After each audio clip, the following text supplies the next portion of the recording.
100 ವರ್ಷಗಳ ಹಿಂದೆ ನಡೆದಿರುವಂಥ ಸಂದೇಶವನ್ನು ಮತ್ತೆ ನಾವು ಇವತ್ತ ಹೊಸ ಸಮಾಜಕ್ಕೆ ಪರಿಚಯ ಮಾಡುವಂಥ ಕಾರ್ಯಕ್ರಮ ಅಂತ ನಾನು ಇವತ್ತು ಭಾವಿಸ್ತಾ ಇದ್ದೇನೆ. ಬಹುಶಃ ಸಾವಿರಾರು ವರ್ಷಗಳಿಂದ ಆಗಿರುವಂಥ ಶೋಷಣೆಯನ್ನು ತಪ್ಪಿಸಬೇಕು, ಇವ್ರನ್ನ ಸ್ವಾಭಿಮಾನಿಗಳಾಗಿ ಮಾಡಬೇಕು, ಇವ್ರನ್ನ ಮುಖ್ಯವಾಹಿನಿಗೆ ತರಬೇಕು, ಶಿಕ್ಷಣದಿಂದ ವಂಚಿತರಾಗಿದ್ದವ್ರಿಗೆ ಇವ್ರಿಗೆ ಶಿಕ್ಷಣ ಕೊಡಬೇಕಂತ ನಾರಾಯಣ ಗುರೂಜಿಯವರ ಕನಸಾಗಿತ್ತು.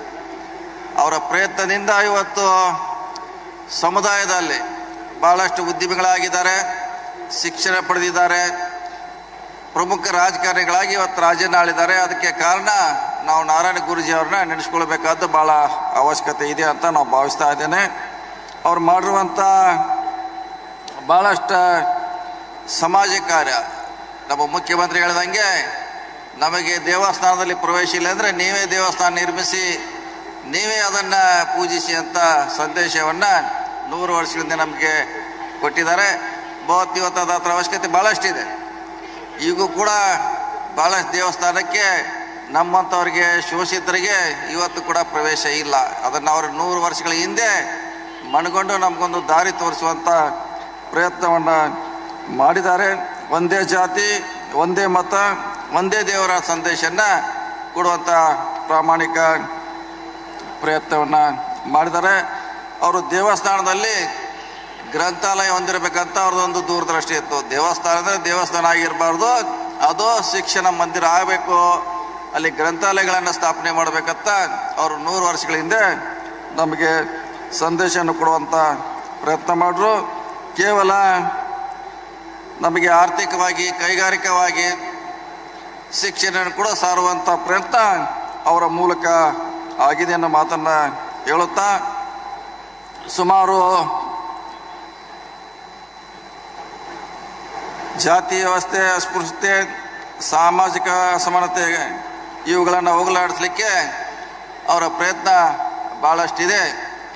ಅವ್ರನ್ನೆಲ್ಲ ನಾವು ಇಡೀ ದೇಶಕ್ಕೆ ಪರಿಚಯ ಮಾಡುವಂಥ ಪ್ರಯತ್ನ ಆಗಬೇಕಾಗಿದೆ. ಅವ್ರು ಕೇವಲ ಮಂಗಳೂರಿಗೆ, ಕಾಸರಗೋಡಿಗೆ ಸೀಮಿತವಾಗಿರುವಂಥ ವ್ಯಕ್ತಿಯನ್ನು ಮಾಡುವಂಥ ಪ್ರಯತ್ನ ಆಗಿದೆ.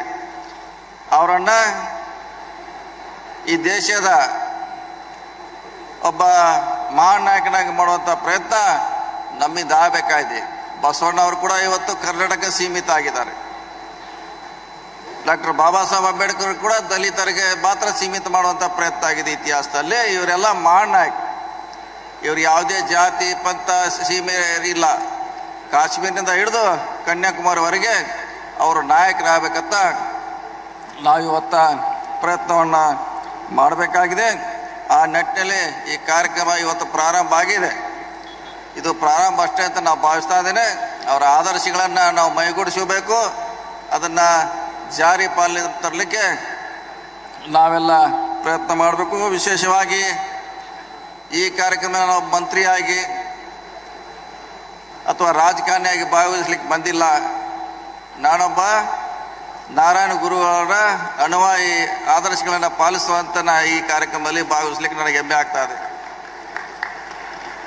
ನಾರಾಯಣ ಗುರುಗಳನ್ನು ನಮ್ಮ ಸಂಘಟನೆಯಿಂದ 20 ವರ್ಷಗಳಿಂದ ನಾವು ಈ ರಾಜ್ಯಕ್ಕೆ ಪರಿಚಯ ಮಾಡುವಂಥ ಕೆಲಸ ಮಾಡ್ತಾ ಇದ್ದೀವಿ. ಬಹುಶಃ ಎಷ್ಟು ಜನಕ್ಕೆ ಗೊತ್ತಿದೆ ನನಗೆ ಗೊತ್ತಿಲ್ಲ. ನಾರಾಯಣ ಗುರುಗಳ ಜಯಂತಿ ಉತ್ಸವ ಮಂಗಳೂರಿನಲ್ಲಿ ಆದರೆ ನಾವು ಬೆಳಗಾವಿಯಲ್ಲಿ ಮಾಡ್ತೀವಿ, ಇವತ್ತು ಗುಲ್ಬರ್ಗಾದಲ್ಲಿ ಮಾಡ್ತೀವಿ, ಚಾಮರಾಜನಗರದಲ್ಲಿ ಕೂಡ ಅವ್ರನ್ನ ಮನೆ ಮನೆಗೆ ಮುಡಿಸುವಂಥ ಕೆಲಸ ಅದು 20 ವರ್ಷಗಳಿಂದ ನಮ್ಮ ಸಂಘಟನೆಯಿಂದ ಆಗ್ತದೆ. ನನಗೆ ಹೇಳಲಿಕ್ಕೆ ಭಾಳ ಹೆಮ್ಮೆ ಅನಿಸ್ತಾ ಇದೆ. ಜೊತೆಗೆ ನಾರಾಯಣ ಗುರುಗಳ ಫೋಟೋ ನಿಮ್ಮ ಮನೆಯಲ್ಲಿ ಎಷ್ಟು ಜನಕ್ಕೆ ಇಟ್ಟರೆ ನನಗೆ ಗೊತ್ತಿಲ್ಲ.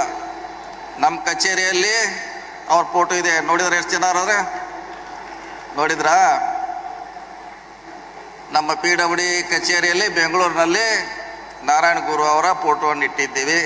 ಕಾರಣ ಅವರ ಪರಿಚಯ, ಅವ್ರ ಹೋರಾಟ ಏನಿತ್ತು, ನಮ್ಮ ಶೋಷಿತರನ್ನು ಯಾವ ರೀತಿ ಅವ್ರ ಮೇಲಕ್ಕೆ ತರುವಂಥ ಪ್ರಯತ್ನ ಮಾಡೋದಕ್ಕಾಗಿ ಅವ್ರ ಫೋಟೋಗಳನ್ನು ನಮ್ಮ ಮನೆಯಲ್ಲಿ ಇದೆ, ಬೆಳಗಾವಿಯಲ್ಲಿ ಇದೆ, ನಮ್ಮ ಎಲ್ಲ ಕಚೇರಿಯಲ್ಲಿ ಕೂಡ ಅವರ ಫೋಟೋ ಇದೆ. ಬುದ್ಧ, ಬಸವ, ಅಂಬೇಡ್ಕರ್ ಜೊತೆಗೆ ಸಾವಿತ್ರಿಬಾಯಿ ಫುಲೆ ಇದೆ, ಜ್ಯೋತಿಬಾ ಫುಲೆ ಇದೆ.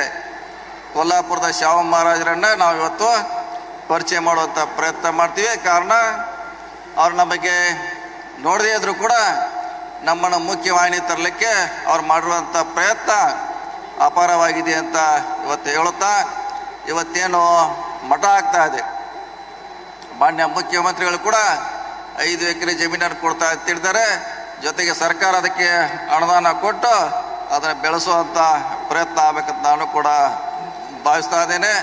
ಅವರ ಅನ್ವಯವಾಗಿ ನಮ್ಮಿಂದ ಏನು ಅದಕ್ಕೆ ಮಾಡಲಿಕ್ಕೆ ಅನುಕೂಲ ಇದೆ ಅದನ್ನು ಮಾಡುವಂಥ ಪ್ರಯತ್ನ ಮಾಡ್ತೀವಿ.